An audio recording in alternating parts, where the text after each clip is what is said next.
My next guest got a huge fight coming up here against Bryce Mitchell. It is Andre Fili. Andre, how's it going? It's going well, man. Just chilling on my rest day. Had a good weekend. Had put in a good 3 or 4 days, hard days, and I'm taking a day to let my body recover, and I'll get back to it tomorrow. So yeah, you caught me on a rest day. I'm just relaxing, man. It's nice. I wouldn't have you any other way, man. That's great to see you're nice and relaxed doing this one. It's interesting because I know a lot of fighters do their rest days on the weekend, but you, I guess, do it midweek. Yeah. I think I stole this originally from Mighty Mouse. Basically, if you push hard Monday, Tuesday, Wednesday, Thursday, Friday, Saturday, by the time you get to Sunday, you can rest all day Sunday. You're still going to feel like shit Monday. And you do that for 8 weeks. By the time you get to the fight, you just don't feel great. So yeah, it's basically like a three on, 1 off, I have 2 to 3 great practices Monday, Tuesday, Wednesday, and then Thursday I usually take off. Or, I get maybe something active that's not like too hard on my body. I get something just to get a sweat in. And then I get back to it hard Friday, hard Saturday, and a hard push Sunday morning. So it's like 1.5 rest days, basically. I get like half of Sunday and like all of Thursday, basically. As opposed to like, basically then you have a 3-to-1 ratio instead of a 6-to-1 ratio where you're like grinding Monday, Tuesday, Wednesday, Thursday, Friday, Saturday. And then by the time you get to Sunday, you just like don't want to get out of bed. You're just fucking, you don't do anything Sunday and you don't really feel good Monday. So I think a lot of guys do that, but I think I actually stole that from Mighty Mouse. So shout out to DJ for that one. I like it though. I'm even like my job, like I sometimes like taking days off during the week just to kind of break things up a little bit and not like you said, because a lot of people fall into that Sunday trap of where they don't want to do anything, right? So it's nice to kind of break things up there. That's great. It's also too. It's like if you make your own schedule, you can't get stuck with the old idea of like let's bust our ass Monday through Friday and then like the whole working for the weekend idea doesn't really make sense because it's like.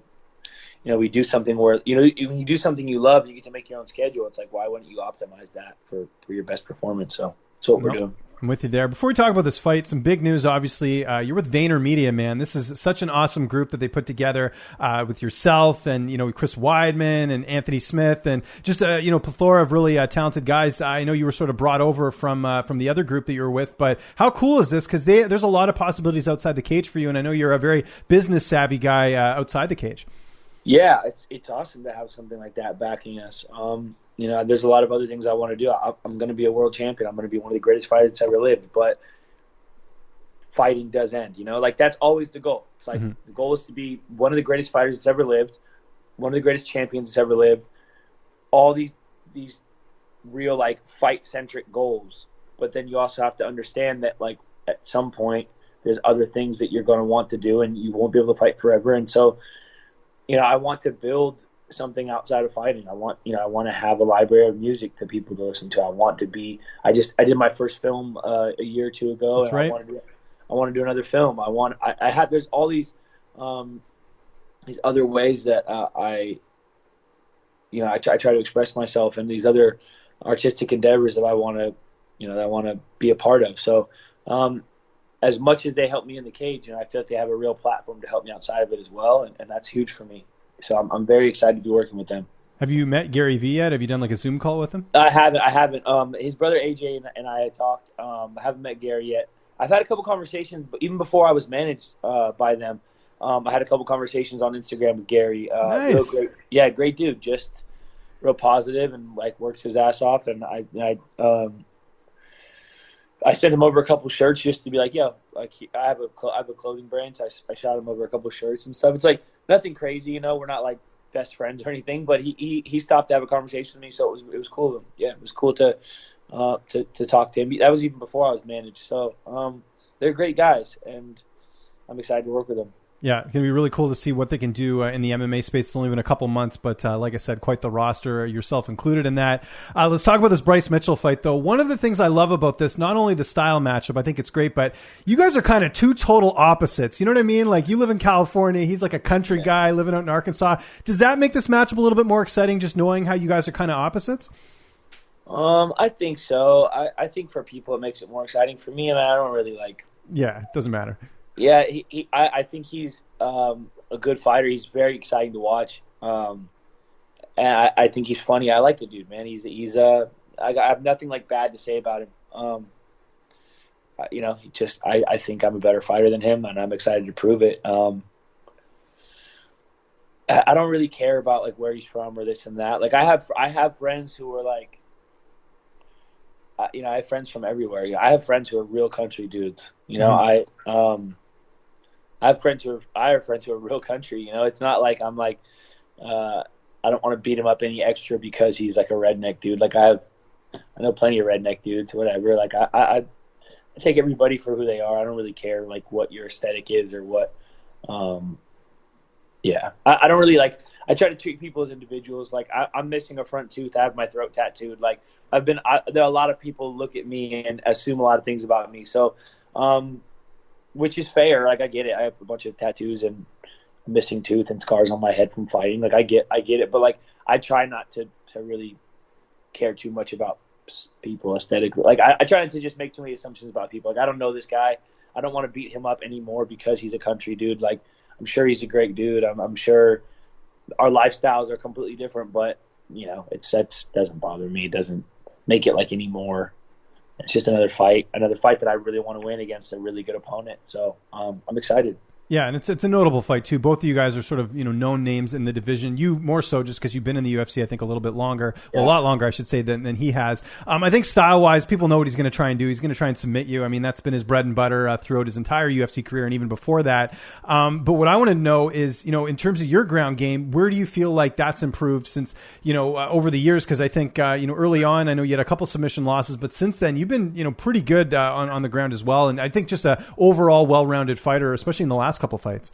Yeah, I made some mistakes. Honestly, I made some mistakes. But my jiu-jitsu is I actually started out as a wrestling and jiu-jitsu guy before I was striking. I think people underestimate my grappling. My grappling's world class. I think people haven't seen it yet, and I'm okay with that. I'm okay with them. I think they think I'm just a striker, and that's good by me. The less people can predict about me, the better. So people think that I'm just a striker. That's okay. For me, I really feel like I'm a mixed martial artist. I can do everything, and my goal is to be able to do everything better than everyone else. So don't be surprised if I engage on the ground with him and I beat him. He's got a couple real flashy tricks. He's got some things that are like, kind of unique to him, but and it's fun to watch. I've watched him do it to other people. It's cool. But I think overall I'm a better grappler. I'm a better wrestler. I'm a better striker. I'm better in the clinch positions. I think overall, I'm not going to say like, he's dangerous. He's tough. There's probably positions that like he has some tricks that I don't have, maybe just like there's positions I have tricks he doesn't have. Everyone's game is different, but I think overall, I'm not only a better striker, but I think I'm a better grappler. I really believe that. If we had a grappling match, I would beat it. You know what I mean? I really believe that I'm better everywhere. Okay. And it sounds like, you sort of work on everything in camp. Like you don't specifically work more in jiu-jitsu for this camp just because you're facing a jiu-jitsu guy? No, I mean, I've definitely worked through positions that he's good at. Like you said, I think everybody knows what he is going to do. Mm-hmm. Everybody knows the position he wants to get to. I think everybody, he switches between that cross body position and that arm triangle position really well. He likes that cross body right away. So sinks one hook in. I've been working a lot of defensive stuff specifically for him to be prepared for where he's strong. But I do also think if I do what I'm supposed to do, it won't really matter what he wants to do. Like if I fight the way that I'm going to fight, it doesn't really matter what he wants to do. I'll be able to shut his offense down, and capitalize. How much do you think experience will play into this? I think we can kind of look at this fight on paper and go, you're by far the most experienced guy that he's fought, the most notable guy that he's fought. You've been in there with the best of the best in featherweight, where he really hasn't, and that's not a slight on him. He's sort of new to the UFC. Yeah. He's only been in it for a couple of years. How much do you think that experience will play into this fight? I don't know. I mean, I don't know. I think for me, it's hard to gauge like how much experience will play into it. Mm-hmm. He's been in a UFC cage before. He's probably not going to have first time jitters. He's not going to. Of course, yeah. You know, I don't think he's tough. He's a tough country kid. Like, I don't think he's going to look at me and be like scared, you know, but he should be. But I don't think he's going to look at me and be scared. Like, he's fought other good guys. You know, he beat Charles Rosa. Charles Rosa's no joke. You know, he's beaten 13 guys already. I'm sure he's going to come in real confident. I think that's actually going to be a problem. Like, I think he's going to come in confident, and I think he's going to come in just expecting to be 14-0 when he leaves. And when he gets I've faced real adversity in the cage. I've faced guys, you know, some of the best guys in the world, and I've lost to a couple and I've beat a couple. You know what I mean? I've been there before, like you said, the experience. But I think if anything, maybe him being overconfident is gonna play a factor. I think he, you know, you have to. It's a thin line. I think you have to be extremely confident in the sport. You know, but I think that he hasn't faced real adversity yet. Mm. I think once he does, we'll see how much he sticks to his game plan. We'll see how confident he stays. We'll see how much he really wants to be in the fight. When he starts getting the heavy shots thrown at him and heavy shots landing, and you know, I could. People don't believe me, but I could take this dude down whenever I want. I could look for subs, and I don't be surprised if I submit this dude. Okay, you know? I like it. I know people are going to think I'm crazy, but it's like he's going to come with a lot of confidence, and I'm going to shut down everything he has, and I'm going to play whatever game I want, basically. And I think he's going to have a hard time dealing with that mentally, being in a place that he hasn't been to yet. Okay, I like it. Training partners, primarily the same, working with anyone new, or who are the bodies that are helping you get ready for this fight? Yeah, I'm training with my Team Alpha Male. It's so many people. It's hard to name everybody, but obviously my coaches, Danny Castillo, Fabio Prado, Kieran Fitzgibbons at CSA, Michael Malott, and you know, so many guys on the team. I'd have to name 8 to 10 guys. You know, like they're all my buddies at Team Alpha. Now, I've been training with Song Yadong, who you guys will know from the UFC. Of course, real badass kid. He's gonna do big things.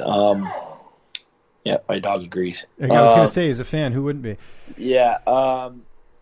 And then I actually brought Garry Tonon out for a week. I did see that. Gary's an interesting guy, and obviously, couldn't be preparing better for a guy like Bryce Mitchell than having Garry getting to work with him, one of the best. His jiu-jitsu is insane. He's so good, man. It's like when you watch him do it doesn't make sense. Honestly, it's weird. It's like his jiu-jitsu is so good. So he's a great guy, man. Got a lot of love for the guy, and he came out, stayed with me for a week, and taught me some cool tricks. And I feel prepared. I feel great, ready to go. What's the connection there with you and Garry? How did you end up training together? I went out to Henzo's a year ago, maybe, and we worked together a little bit, and I just bought my house, and I have a guest room, so I was like, come on down. Yeah, New York's kind of crazy right now, so maybe instead of going to New York, I just fly him to me. So yeah. Interesting. Did you ever get to work? I got asked this as a Canadian. I know you work with Mike Malott. Did you get to work with Josh Hill at all before his last fight? Fuck yeah. Josh Hill is awesome, man. Josh Hill's like one of those guys, like, more people need to know about him, man. Under the radar. And you know what I love, too, is that now he's in Bellator, so now he's getting that platform he's always deserved, because he's been good for years. It's just we haven't seen him get those opportunities. And people forget he fought Marlon Moraes twice. Like, that's a tough outing, right? Those are his only losses, right? Yeah, well, I think he had one in TKO, but that was off the layoff. I think he had the injury. Remember, he came into that fight. So. Oh, that's right. Yeah. I mean, he's one of those guys who's so good. He's fought in guys who are some of the best guys in the world. You know, he's got a great record. He's beaten a bunch of good guys. The only people he's lost to, like you said, are some of the best in the world. Like, he's a UFC level fighter. He's a Bellator level fighter. He's a guy that kind of goes under the radar. I think because he's so nice and polite and just the gentleman. That's what they call him. Right? Yeah. He doesn't make all kinds of noise. He's just like when he trains with us, he just shows up, works his ass off, makes a couple jokes, and goes home. Leaves, yeah. You know what I mean? Like a typical Canadian, right? Yeah. Yeah. Almost every Canadian I know is like super polite and like super tough and hardworking. It's weird. It's like they're like more polite Americans. It's like they're really fucking.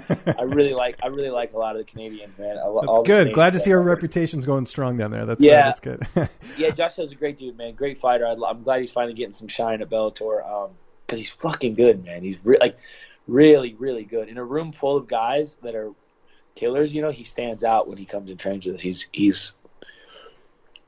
Excuse me. He's really good. No worries. I got to let our audience know you just got up. So I got to give Andre even double props for doing this just because I got him when he just got up. So really appreciate him taking the time. Just a couple more questions here. Obviously, you mentioned your team. What about your corner situation? Who's going to be in the cage with you that night for this fight?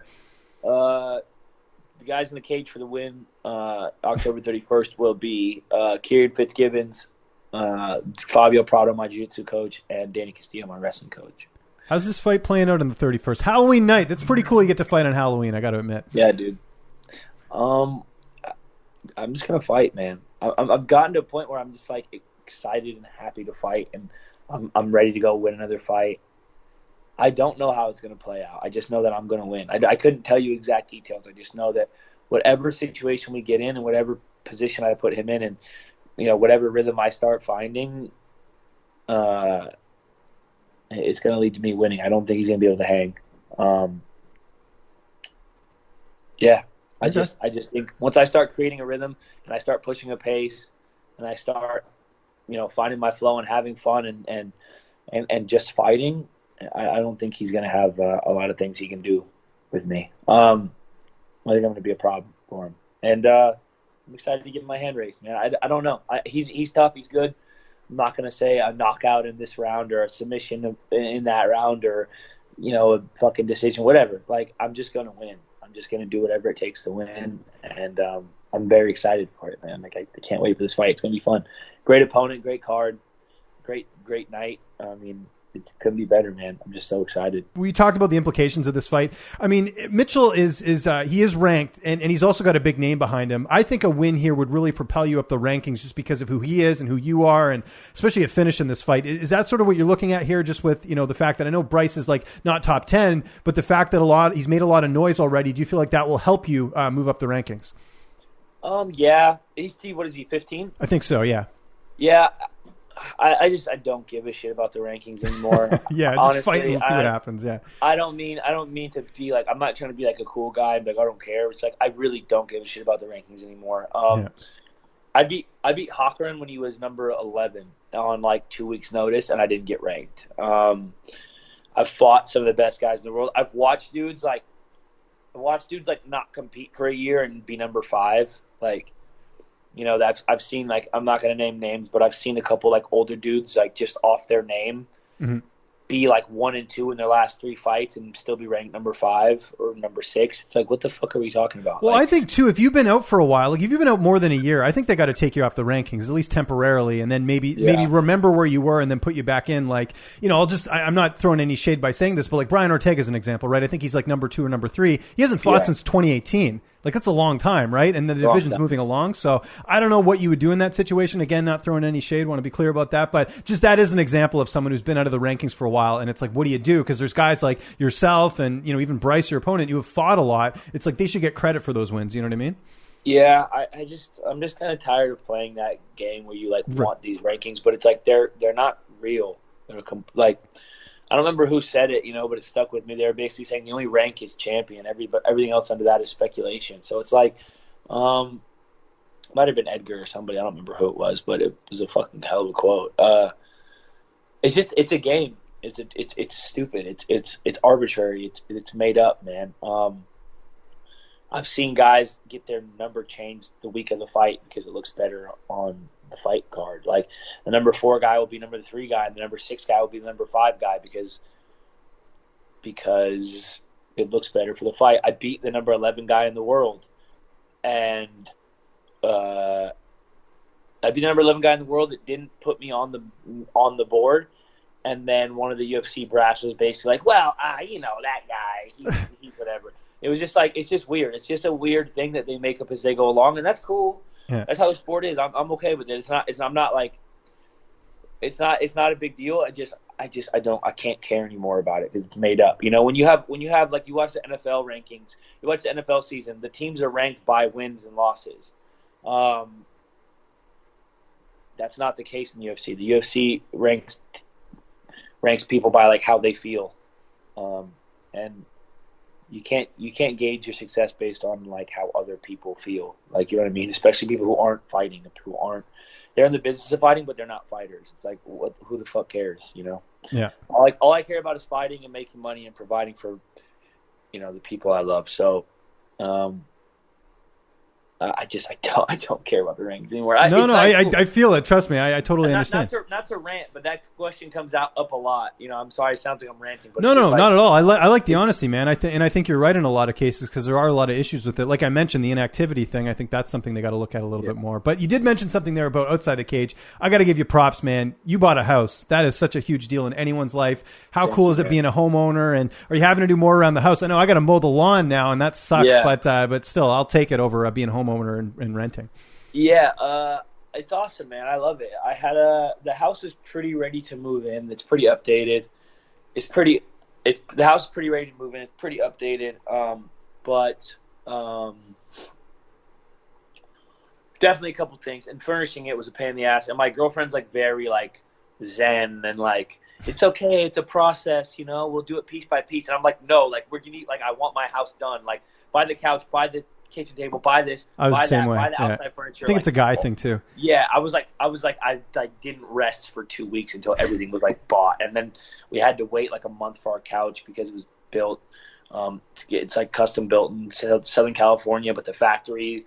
We had the same issue with our bed. It almost took us a year to get our bed in because we wanted one with like a wood frame background, and it took forever. So we finally got the couch. Got some art hung up. I'm a big art guy, so I got some art hung up, and got a big portrait of my dog painted, and like have that hung up on the wall. Love it. So we got a giant portrait. Yeah, it's cool, man. The house is set up. Had a barbecue a couple days ago, a little housewarming thing, and it's good, man. It's good. I can't complain. I'm blessed more than I deserve. I'm very excited for everything, and just taking it as it comes, man. We're excited for this fight, man. I can't wait. October 31st, Halloween night. Doesn't get any better than this. Andre Fili, Bryce Mitchell. Andre, anyone you want to thank? Any sponsors you want to shout out? Social media, whatever. Floor is yours, man. I just want to thank everybody who puts up with me, Team Alpha Male, family, friends, all the guys who look out for me, Triumph United, a couple other sponsors that really have helped me out through the years. I don't know. I'm thankful. I'm thankful for all of it. I'm thankful for everybody looking out for me. Trifecta Nutrition, one of the best sponsors I've ever had. They've been feeding me for the past month and a half. And I can't ask for a better sponsor than Trifecta. Like they've been sending me food. You know what I mean? Like it helps with the weight cut. There's so many people, man. Like there's so many people who help me out, and all my teammates and everybody. It's just I'm surrounded by people who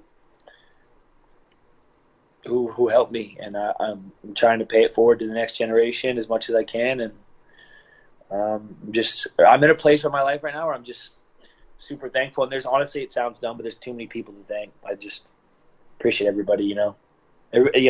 People. If anybody is watching this that has helped me out, they know that they've helped me out. So shout out to them.